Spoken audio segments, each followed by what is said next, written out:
दोस्तों, हमारी आज की ये कहानी एक ऐसी लड़की की ज़िंदगी पर आधारित है जिसकी शादी तो हो चुकी थी, लेकिन फिर भी अपनी पुरानी मोहब्बत के ख्यालों में ही खोई हुई थी। यहाँ तक कि उसने अपने पति को भी करीब नहीं आने दिया और फिर एक दिन मोहब्बत निभाने के चक्कर में घर से निकल गई।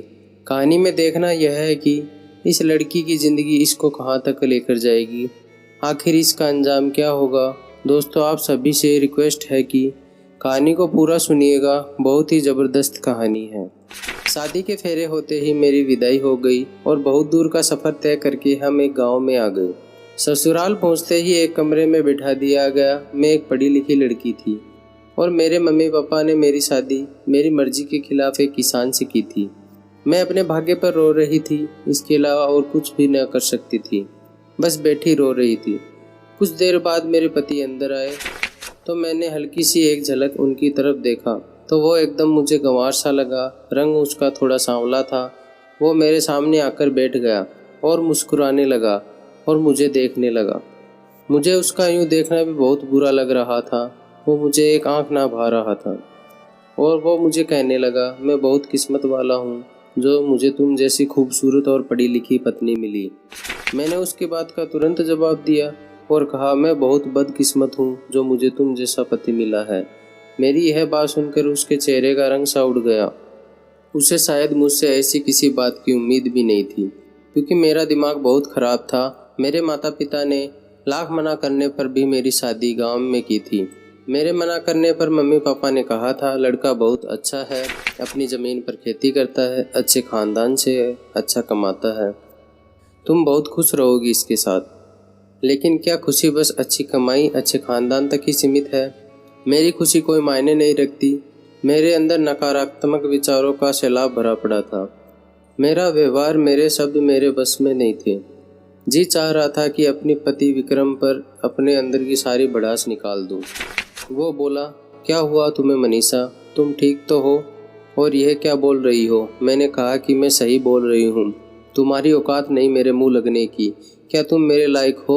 अगर तुम्हें ऐसा लगता है तो ये तुम्हारी बहुत बड़ी गलतफहमी है। जाओ पहले अपने आप को शीशे में जाकर देखो, फिर बात करना। तुम पढ़े लिखे हो और ना देखने में अच्छे लगते हो। मेरे मम्मी पापा ने ना जाने तुम में क्या देखा जो मेरी ज़िंदगी ख़राब कर दी। ये सब बोलकर मैं रोने लगी। वो चुप होकर बैठ गया और बहुत मायूस भी हो गया। मैंने रोते हुए कहा, मैं किसी और से मोहब्बत करती हूँ, मैं तुम्हारे साथ बिल्कुल भी नहीं रह सकती। मेरी यह बात सुनकर वो हक्का बक्का रह गया और बोला, मनीषा ये तुम क्या बकवास कर रही हो, तुम होश में तो हो? मैंने बोला, इसमें हैरान होने वाली कौन सी बात है? जिससे मैं प्यार करती हूँ वो तुमसे 1000 गुना अच्छा है, स्मार्ट है, पढ़ा लिखा है। यह सुनकर उसकी आंखें नम हो गई और वो बाहर चला गया। मगर ये सच था, मैं एक लड़की से प्यार करती थी जो मेरे कॉलेज का ही था।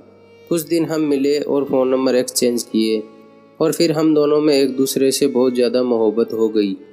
मैं अभी भी अपनी किस्मत पर बैठे रो रही थी। कुछ देर बाद विक्रम वापस रूम में आया। उसकी आंखें थोड़ी सूजी हुई थी और पूरा चेहरा पानी से गीला था। वो शायद रोकर आया था। उसने एक चादर उठाई और नीचे लेट गया। मैंने भी अपने कपड़े बदले और ईश्वर का धन्यवाद किया और बेड पर लेटकर सो गई। काफ़ी दिन यूं ही बीत गए। ना मैंने विक्रम से कोई बात की और ना विक्रम ने मुझसे। वो दिन निकलते ही खेतों में चला जाता, शाम में थक हार कर घर वापस आता। उसके मिट्टी के और खाद से भरे कपड़े मैले और पसीने में पूरा शरीर भीगा रहता, जिसको देखकर मुझे उससे घिन आती थी। मैं बड़े गुस्से से उसकी तरफ देखती और मुंह फेर लेती थी।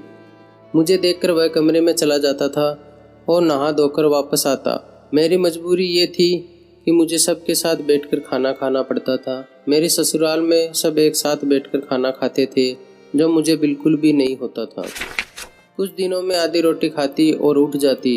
विक्रम शायद ये समझ गया था कि मैं उनके साथ बैठकर खाना नहीं खा पाती, इसलिए वो अब खुद आधी रोटी खाकर उठ जाता और मैं भर पेट खाना खाती। मुझे इससे बिल्कुल भी फर्क ना पड़ता कि विक्रम सारा दिन खेतों में मेहनत करता है और शाम को थक हार कर घर आता है तो उसे भरपेट खाना भी नहीं मिल पाता। मैं तो बस अपनी अधूरी ख्वाहिशों के बारे में ही सारा दिन सोचती रहती। मेरे पास जो फ़ोन था वो मेरे मम्मी पापा ने वापस ले लिया, क्योंकि यहाँ बहू बेटियों को फ़ोन रखने का रीति रिवाज नहीं था। जब मुझसे रहा नहीं गया तो मैंने सारी शर्म लिहाज छोड़कर विक्रम से फ़ोन मांगा और बोला कि मुझे रोहित से बात करनी है। मेरी बात सुनकर वह आश्चर्य से मेरी ओर देखने लगा, लेकिन मेरी बेशर्मी बहुत ज़्यादा बढ़ चुकी थी। मैंने उसके हाथ से फ़ोन छीन लिया और रोहित का नंबर डायल कर बात करने लगी। जब मैंने रोहित से बात की तो वो भी मेरी वजह से बहुत परेशान था। मैंने उसे रोते हुए सारी बात बताई। विक्रम मेरे पास ही है, इस बात का भी मुझे कोई एहसास नहीं था। उसने चुपचाप अपनी चादर ज़मीन पर बिछाई और लेट गया। अब तो ये मेरा रोज़ का काम हो गया था। मैं विक्रम से फ़ोन लेती और रोहित से बात करने लगती। रोहित अभी भी मुझे अपनाने को तैयार था। एक दिन कमरे में नेटवर्क नहीं आ रहा था तो मैं बात करने के लिए बाहर चली गई। सब सो गए थे और विक्रम भी सो गया था। मैं बाहर खड़ी रोहित से बात कर रही थी कि अचानक पीछे से मेरे देवर ने आकर मुझसे फ़ोन छीन लिया और बोला, बेशरम औरत, पति के होते यार बना रखे हैं, शर्म नहीं आती जरा भी। पता नहीं वो कब से मेरी बात सुन रहा था। वो खूब ज़ोर ज़ोर से मुझ पर चिल्लाने लगा। धीरे धीरे सब लोग अपने कमरों से निकल कर आ गए और विक्रम भी आंख मलते हुए आया और तेज़ आवाज़ में बोला, क्या हुआ, क्या बात है, इतनी रात को क्यों इतनी ज़ोर ज़ोर से चिल्ला रहा है। मेरे देवर ने सबके सामने मेरी पोल खोल दी। सब मुझे हैरानी से देखने लगे, लेकिन मैं मन ही मन खुश हो रही थी क्योंकि इनको सारी सच्चाई पता लग चुकी थी। अब ये मुझे मेरे घर भेज देंगे, फिर मैं रोहित से शादी कर लूँगी। लेकिन ऐसा कुछ नहीं हुआ क्योंकि विक्रम ने अपने भाई को ही झूठा साबित कर दिया और बोला, मुझे मेरी पत्नी पर पूरा विश्वास है, यह ऐसा नहीं करेगी और ये अपनी सहेली से बात करती है, इसने मुझे पहले से ही बता रखा है। ये बोलकर उसने सारी बात ख़त्म कर दी थी और सब अपने कमरे में चले गए और विक्रम भी अपने कमरे में आ गया और मैं कमरे में आते ही इनसे झगड़ने लगी क्योंकि मुझे इस पर बहुत ही ज़्यादा गुस्सा आ रहा था। मैं बोलने लगी कि अच्छा खासा मेरा रास्ता साफ हो रहा था। तुम सब जानते हो मैं किससे बात करती हूँ और आज सबको पता लग ही गया था। तुम मुझे इस घर से निकाल सकते थे और फिर मेरे मम्मी पापा को मजबूर होकर रोहित से शादी करवानी ही पड़ती, लेकिन तुम्हारी इस बकवास ने मेरे रास्ते बंद कर दिए। तुम मुझे छोड़ क्यों नहीं देते? क्योंकि मम्मी पापा के वजह से मैं खुद कुछ कर नहीं सकती थी। अगर मैं तुम्हें छोड़ भी दूं तब भी मैं तुम पर कोई इल्ज़ाम बर्दाश्त नहीं कर सकता क्योंकि तुम्हारी और तुम्हारे मम्मी पापा की इज्जत भी मेरी इज्जत है। अगर वो लड़का तुम्हें इज्जत के साथ अपनाने को तैयार है तो 2-3 दिन में मैं खुद ही तुम्हें उसके पास लेकर जाऊंगा। उससे बात करके खुद पर सारा इल्ज़ाम लेकर तुम्हें तुम्हारे घर छोड़ दूंगा और तलाक के पेपर भी भिजवा दूंगा। तुम शौक से उससे शादी करना और खुश रहना। ये सुनकर मैं बहुत खुश हुई और पहली बार उसके लिए मेरी भावनाएं बदलने लगी थी। लेकिन मैं होश में आई और सारी बात रोहित को बताई। वो भी बहुत खुश हुआ और बोला, तुम शहर आ जाओ और अपने पति से तलाक ले लो, हम कोर्ट मैरिज करेंगे, उसके बाद तुम्हारे मम्मी पापा हमें अपनाने के लिए मजबूर हो जाएंगे। मैंने हाँ बोल दिया और 2-3 दिन बाद विक्रम के साथ रोहित के बताए पते पर शहर पहुंच गई और विक्रम से बोली, अब तुम जाओ और मुझे तलाक के पेपर भिजवा देना। मेरा और तुम्हारा अब कोई रिश्ता नहीं है, मैं रोहित से शादी कर लूँगी।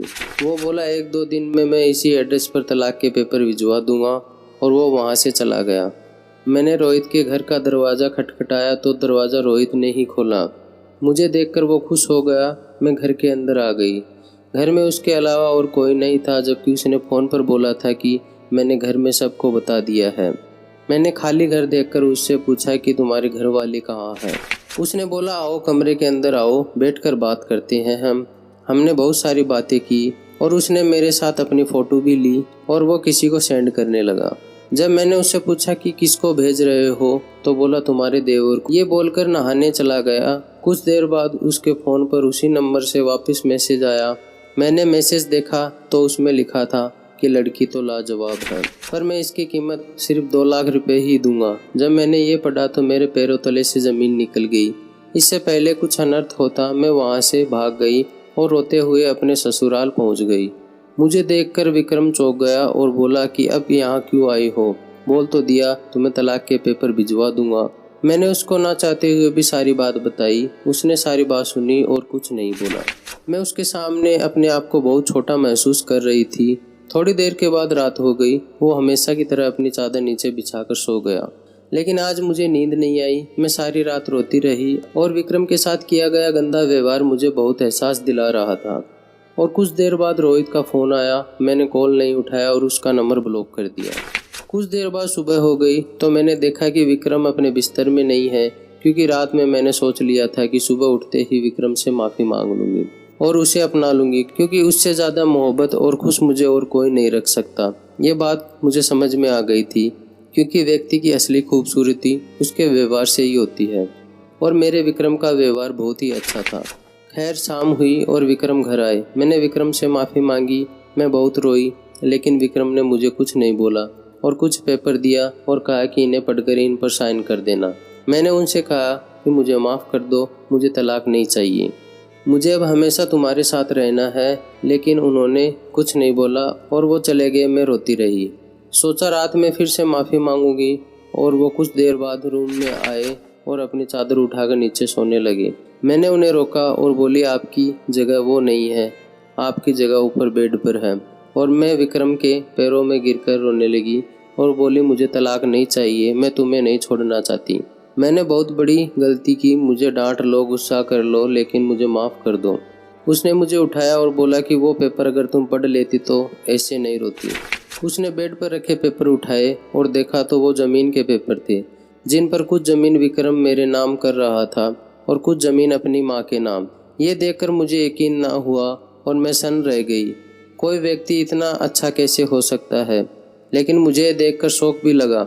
विक्रम अपनी ज़मीन मेरे नाम क्यों कर रहा है? मैंने उससे पूछा तो वो बोले कि मैं कल शहर किसी काम से जा रहा हूँ, आकर सब कुछ बता दूंगा। उन्होंने मुझसे पेपर पर साइन लिए और सुबह शहर चले गए।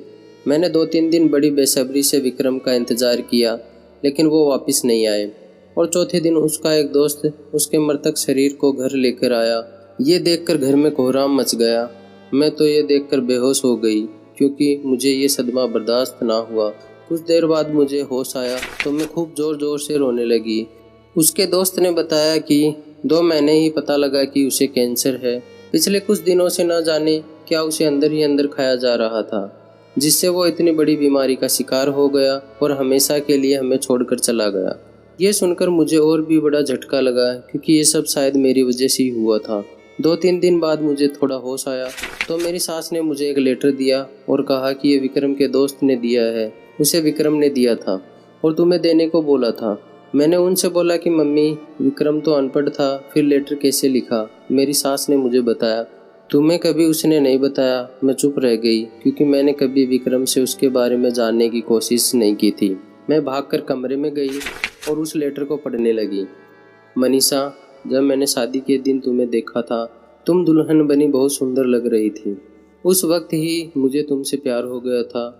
और हाँ, मैं एक पढ़ा लिखा लड़का था, चाहता तो कोई अच्छी जॉब कर लेता, लेकिन मेरे पापा ने मुझे खेती करना सिखाया और उन्हीं खेतों में आखिरी सांस ली और मुझसे वादा लिया कि तुम इस ज़मीन को कभी बंजर नहीं होने दोगे, जिस वजह से मैं खेती करता था। लेकिन जब शादी की रात तुमने मुझसे बोला कि मैं किसी और से मोहब्बत करती हूँ, तो मैं पूरी तरह टूट गया। मैंने कभी आंसू नहीं बहाए थे, लेकिन जब तुम अपने प्रेमी से बात करती, ऐसी बातें जिन पर तुम्हारा पति होने के कारण सिर्फ मेरा अधिकार था, तो मुझे बर्दाश्त ना होता और मेरा दिल टूट जाता और मैं खून के आंसू रोता था। इसलिए शायद ये बीमारी मुझे हो गई है।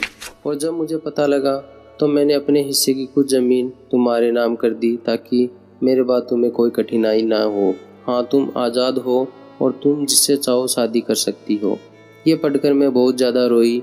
मुझसे बहुत बड़ी गलती हो गई थी। मैंने इतने अच्छे पति को खो दिया और आज मेरी उम्र 40 साल हो गई और आज भी मैं विक्रम की विधवा बनकर जी रही हूँ और उससे बहुत ज़्यादा मोहब्बत करती हूँ। मुझे आज भी ऐसा लगता है कि उसे गए कुछ ही दिन हुए हैं और मैंने अभी अभी उसका लेटर पढ़ कर रखा है। लेकिन मैं अपनी गलती के लिए आज भी रोती हूँ। इसलिए सभी बहनों से मेरी विनती है, किसी बेहतर के खातिर बेहतरीन को कभी मत खोना, क्योंकि शायद पूरी ज़िंदगी रोने के अलावा आपको कुछ भी हासिल नहीं होगा। तो दोस्तों, आपको ये कहानी कैसी लगी हमें कमेंट बॉक्स में ज़रूर बताएं। वीडियो को ज़्यादा से ज़्यादा लाइक करें और ऐसी कहानियों के लिए चैनल को सब्सक्राइब करें, ताकि आने वाली वीडियो का नोटिफिकेशन आपको तुरंत मिले। मैं मिलता हूँ आपसे अगली कहानी में। तब तक के लिए थैंक यू वेरी मच।